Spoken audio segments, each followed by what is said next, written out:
दोस्तों, इजराइल की स्थापना 14 मई 1947 को हुई थी। लंबे समय के संघर्ष के बाद यहूदी को ब्रिटेन से आजादी मिली थी और नए सौराष्ट्र की स्थापना हुई और इसे इजराइल नाम दिया गया।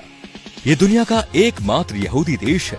इस देश की सबसे खास बात ये भी है कि पूरी दुनिया में अगर किसी यहूदी बच्चे का जन्म होता है तो उस बच्चे को इजराइल की नागरिकता मिल जाती है और वो जब चाहे तब इजराइल में रह सकता है। इजराइल की राष्ट्रभाषा हिब्रू है। लोगों को इस भाषा को बोलते शर्म आती है। ये दुनिया का एकमात्र यहूदी देश है, परंतु इस भाषा का अंत मध्यकाल में हो गया था। इस भाषा को सीखने वाला भी अब कोई नहीं बचा। और जब इजराइल की स्थापना हुई दोस्तों, तो इस देश के यहूदियों ने इस भाषा को पुनर्जीवित कर दिया था और उसको वहां की आधिकारिक भाषा भी बना दिया। 2000 के आंकड़ों के अनुसार यहाँ की जनसंख्या 92 लाख के आसपास है। देखा जाए तो ये दिल्ली और मुंबई से बहुत कम है। क्षेत्रफल में केरल से भी छोटा है। इजराइल एकमात्र ऐसा देश है जहां प्रत्येक नागरिक को मिलिट्री ट्रेनिंग लेना बहुत जरूरी है, फिर वो राष्ट्रपति का बेटा ही क्यों ना हो।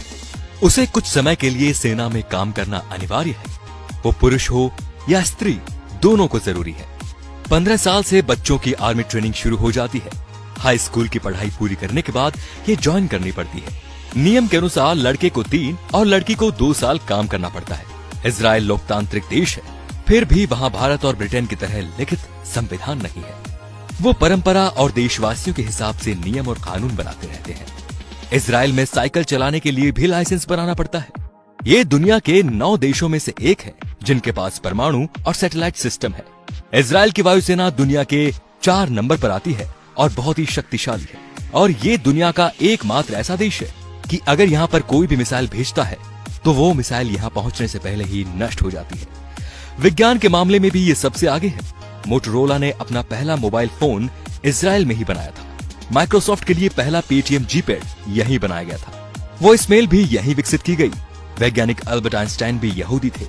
उनको इजराइल का राष्ट्रपति बनने का ऑफर भी दिया गया था, लेकिन उन्होंने मना कर दिया कि वो राजनीति के लिए नहीं बने। फेसबुक के संस्थापक भी यहूदी है। आजादी के समय ना यहाँ खेती की जाती थी और ना ही पानी का स्रोत था। फिर टेक्नोलॉजी के चलते चलते आज के समय में 99 खाद्य पदार्थ खुद पैदा करता है। इसके अलावा समुद्र के पानी को पीने और दूसरे काम में प्रयोग भी करता है। यहाँ पर 40 बुक स्टोर है क्योंकि यहाँ सरकार किताबें पुख्ता करवाती है।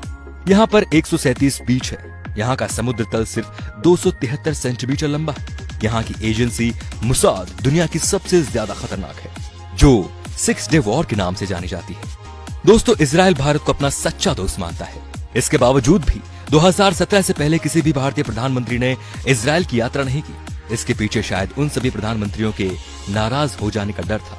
लेकिन 2017 में प्रधानमंत्री नरेंद्र मोदी इजराइल का दौरा करने वाले पहले प्रधानमंत्री बने। उनके इस दौरे ने भारत और इजराइल की दोस्ती को और गहरा मजबूत कर दिया। दोस्तों, 2014 से पहले जब हमारे देश में कोई आतंकवादी हमला होता था तब उसकी कड़ी निंदा की जाती थी, जबकि 1948 से ही इजराइल का एक ही मूल मंत्र रहा है कि अगर किसी देश ने हमारे देश के एक नागरिक को मारा तो हम उसके देश में घुसकर उसके 1000 नागरिक को मारेंगे। और फिर उन्होंने ये करके भी बताया। तो दोस्तों, इजराइल से सिर्फ 1 साल पहले हमारा देश आजाद हुआ था, लेकिन विकास के मामले में आज हम कहाँ हैं और इजराइल कहाँ है, ये सब आपको पता है। तो आप सभी को भी इजरायली नागरिकों से यही सीख लेनी चाहिए और अपने देश की तरक्की में पूरा योगदान करना चाहिए। धन्यवाद।